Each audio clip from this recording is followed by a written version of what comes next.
இன்னைக்கு வந்து ஆப்டிடியூடில் ஒரு கொஷின் பார்க்கலாங்க.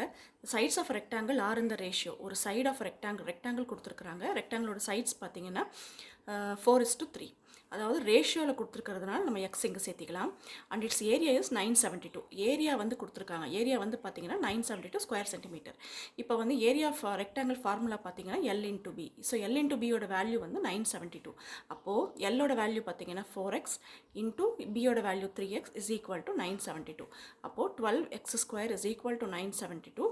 ஸோ எக்ஸ் ஸ்கொயர் பார்த்தீங்கன்னா 972 by 12 that is equal to 81. அப்போ எக்ஸோட வேல்யூ பார்த்தீங்கன்னா 9. இப்போ நமக்கு லென்த் பார்த்தீங்கன்னா 4 into 9 is equal to 9 4s are 36. அதே போல் பர்த் பார்த்தீங்கன்னா 3 into 9 is equal to 9 3s are 27. So perimeter நம்ம கண்டுபிடிக்க வேண்டியது perimeter. Find its perimeter. So perimeter பார்த்தீங்கன்னா 2 into L plus B that is equal to 2 into 36 plus 27 that is equal to 2 into 63 that is equal to 126 square centimetre. Answer வந்து பார்த்தீங்கன்னா 126 square centimetre. உங்களுக்கு இந்த channel யூஸ்ஃபுல்லாக இருக்கும்னு நம்புகிறேன். மறக்காமல் subscribe பண்ணுங்கள்.